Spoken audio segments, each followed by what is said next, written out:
Hello, প্রথমেই বলে দিই এক্সাম কেমন হয়েছে। হ্যাঁ, আনএক্সপেক্টেডলি সারপ্রাইজিংলি আমি ভালোভাবেই লিখতে পেরেছি। তবে হ্যাঁ, আমাদের অ্যাভারেজ স্টুডেন্টদের কাছে যেটা ভালো এক্সাম, টপারদের কাছে সেটাই খুব খারাপ। ক্লাস 9-এ পড়ে আমার এক্সাম যদি ভালো হয়ে যায় তাহলে আমি কষ্ট করে গোটা সেমিস্টার কেন পড়বো বলো তো? এই কারণেই আমি পড়াশোনা করি না। হজবরল লিখি আর যাই লিখি বসে থাকতে হচ্ছে না মানেই আমার কাছে ভালো এক্সাম। এবার যেদিন খাতা বেরোবে সেদিনই বলতে পারবো কত পেয়েছি। আচ্ছা, যারা শান্তিনিকেতনে এসেছে তারা এই জায়গাটাকে চিনবে। এটা হচ্ছে ডিয়ার পার্ক। আসলে এটা আমাদের ডিপার্টমেন্টের সঙ্গেই একদম বলা যায় আমাদের ডিপার্টমেন্টের পাঁচিলটাই বল্লভপুর ফরেস্ট।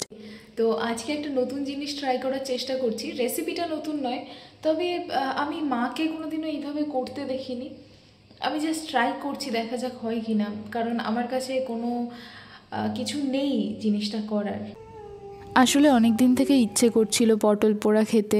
মা বাড়িতে করে, আমার খুব ভালো লাগে। তবে হ্যাঁ, ডাইরেক্ট ওভেনে করাটা একটু ক্ষতিকর। যাই হোক, 2টো কাঁচা লঙ্কা, লবণ আর একটু সর্ষের তেল দিয়ে মেখে এটা খুব ভালো লাগে। ওকে, এটাই হচ্ছে আমার আজকের রাতের খাবার। বাই।